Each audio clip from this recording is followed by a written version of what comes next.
নমস্কার বন্ধুরা, আমার ছাদ বাগানে আপনাদের স্বাগত।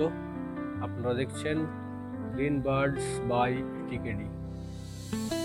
বন্ধুরা, আজকে যে বিষয়টা নিয়ে আলোচনা করব সেটা হচ্ছে এই আগস্ট মাস, যেটা ফুল গাছের জন্য খুবই একটা গুরুত্বপূর্ণ মাস। তো এই আগস্ট মাসে আপনার ছাদ বাগানের ফুল গাছগুলোকে কীভাবে পরিচর্যা নেবেন যাতে শীতের শুরুতেই যুক্ত সার পেয়ে ফুল গাছগুলো ফুলে ভরে ওঠে এবং ফল পাবেন, কীভাবে ফল যাতে পাওয়া যায়, তো সেই পরিচর্যাটা আমাদের করতে হবে, এই আগস্ট মাসেই করতে হবে। চলুন নাড়াচাড়াটা শুরু করা যাক।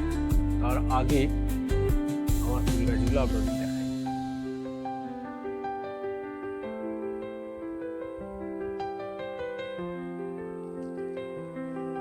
তো বন্ধুরা, এই হচ্ছে আমার ফুল গাছ।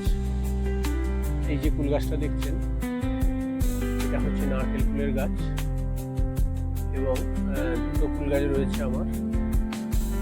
অলরেডি ফুল আসতে শুরু করে দিয়েছে, দেখতে পাচ্ছেন, আর পাতা ছেড়েছে। আর আমার আরেকটা গাছ রয়েছে, সেটা হচ্ছে বল সুন্দরী। এই ভ্যারাইটির ফুলের গাছ দেখুন, কিছু কিছু ফল এখনো রয়েছে যেগুলো অসময়ই হয়েছে বলা যেতে পারে। তো এগুলো রয়েছে, আমি এখনো অনেক কি হয়েছিল। তো এই আমার ফুল গাছ। তো এই গাছের পরিচর্যা কীভাবে করব প্রথমেই বলি। পরিচর্যার প্রথমেই যে বিষয়টা আছে সেটা হচ্ছে এই সময় অবাঞ্ছিত যে ডালপালাগুলো রয়েছে গাছের, সেইগুলোকে কেটে দিতে হবে। তো আমি অলরেডি অবাঞ্ছিত ডালপালা যেগুলো কেটে দিয়েছি এবং তার ফলে দেখুন নতুন নতুন ডাল আবার বেরোতে শুরু করেছে। আশা করছি এর মধ্যে অসংখ্য ফুল আসবে। এবং অবাঞ্ছিত ডালপালা কেটে দেওয়ার পর যেটা করতে হবে, আপনাকে একটা ছত্রাকনাশক এবং একটা কীটনাশক দিতে হবে। কীটনাশক দিতে হবে তার কারণ এই যে নতুন নতুন এই যে পাতাগুলো আসছে, এই পাতাগুলোতে পোকা লাগার সম্ভাবনা খুবই বেশি। সেই জন্য ইমিডাক্লোপিড গ্রুপের কোনো কীটনাশক আপনাকে অবশ্যই স্প্রে দিতে হবে, আর একটা ছত্রাকনাশকও দিতে হবে। যে কোনো কন্ট্যাক্ট ফাঙ্গিসাইড আপনি ব্যবহার করতে পারেন। এ তো গেল কীটনাশক ছত্রাকনাশকের কথা।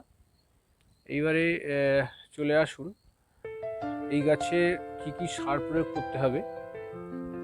তো যেহেতু আমরা জানি যে ফুল গাছ সে যে ফুল আসে সেগুলো তার নতুন কচি যে ডাল বেরোয় তার মধ্যে এই ফুলগুলো আসে, অতএব বৃদ্ধি তো অবশ্যই হবে ফুল গাছের।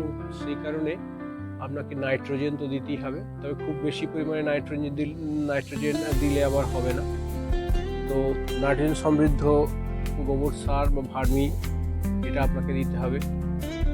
এর সঙ্গে যাতে ফুল ঠিকঠাক আসে, পাতা ঠিকঠাক গজায়, তার জন্যে আপনাকে ফসফেট জাতীয়, সিঙ্গেল সুপার ফসফেট জাতীয়, ফসফেট জাতীয় সার আপনাকে দিতে হবে। পটাশ থাকবে যথেষ্ট পরিমাণে, সেটা আপনাকে দিতে হবে। এছাড়া যাতে অনুখাদ্যের অভাব না হয় সেই কারণে আপনাকে কিছু মাইক্রোনিউট্রিয়েন্টস দিতে হবে, যেখানে বোরন, জিঙ্ক প্রভৃতি থাকবে। এবং যাতে মাটির স্ট্রাকচার ঠিক থাকে তার জন্য আপনাকে হিউমিক অ্যাসিড দিতে হবে। এছাড়া আপনি অনুখাদ্যের যোগান হিসাবে মাটিতে সিউইড গ্র্যানুয়েলস ব্যবহার করতে পারেন। তো চলুন দেখে নেওয়া যাক। আমি অলরেডি আমার এই গাছগুলোতে দুটো গাছই আমি অলরেডি সার দিয়েছি। তো আমি কিভাবে সার প্রস্তুত করলাম এবং কিভাবে দিলাম সেটা আপনাদের একটু দেখাই।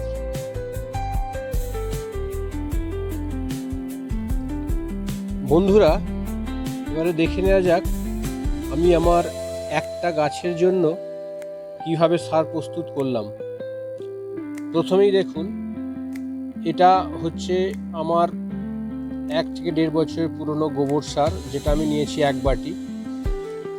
এখানে রয়েছে 1 মুঠো হাড়ের গুঁড়ো, তারপরে এইটা দেখতে পাচ্ছেন, এটা হচ্ছে 2 চামচ সিউইড গ্র্যানুয়েল। এখানে নিয়েছি এসএসপি সিঙ্গেল সুপার ফসফেট 2 চামচ। তারপরে এখানে দেখুন নিয়েছি এমওপি মিউরেট অফ পটাশ, এটা 2 চামচ নিয়েছি। তারপরে এখানে দেখতে পাচ্ছেন 1 চামচ নিয়েছি বোরন। এখানে 1 চামচ নিয়েছি হিউমিক অ্যাসিড। এখানে দেখতে পাচ্ছেন জিঙ্ক সালফেট রয়েছে, এটা 1/2 চামচ নিয়েছি। এবং এটা হচ্ছে 10-26-26, এটা আমি 2 চামচ নিয়েছি। তো পুরো এই সারটাকে এবার আমি মেশাবো, মিশিয়ে গাছের গোড়ায় প্রয়োগ করব।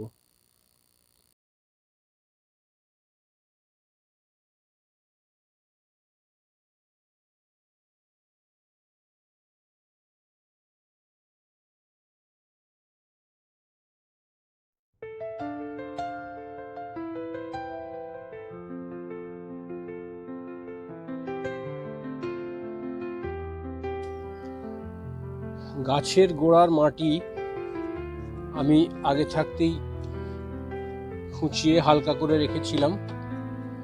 এবারে এই মাটিতে আমি সার প্রয়োগ করব। এই যে যদি শিকড় যদি বেরিয়ে গেছে, যেগুলো দেখতে পাচ্ছেন, শিকড় যদি কেটেও যায় তাহলে কোনো অসুবিধা নেই, অল্প স্বল্প শিকড় কেটে গেলেও কোনো অসুবিধা নেই।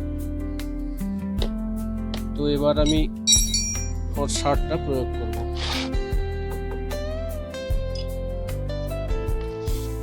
যেহেতু গাছের গোড়ার শিকড় খুবই জমাটি শিকড়, তাই উপর দিয়ে ছড়িয়ে দিয়ে যদি আমরা খুশে দিই তাহলেও কোনো অসুবিধা হওয়ার কথা নয়।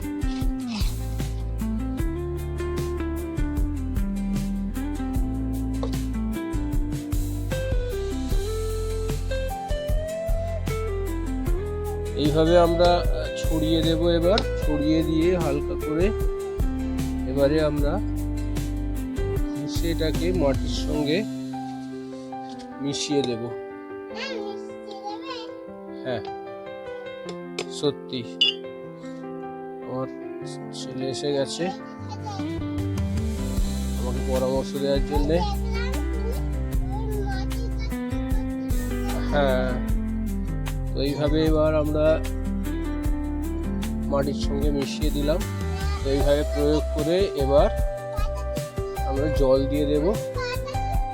আচ্ছা, বেশ, ঠিক আছে, ঠিক আছে। তাই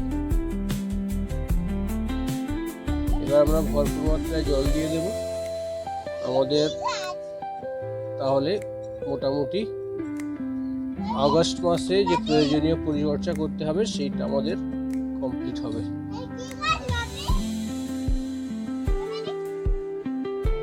তো বন্ধুরা, এই ছিল আজকের ভিডিও। যদি ভিডিওটা ভালো লেগে থাকে অবশ্যই একটা লাইক করবেন, আর চ্যানেলটাকে সাবস্ক্রাইব করে আমাকে উৎসাহিত করবেন আরও নতুন নতুন ভিডিও দেওয়ার জন্য। তো আজকের মতো এখানেই ভিডিওটা শেষ করলাম। ভিডিওটা দেখার জন্য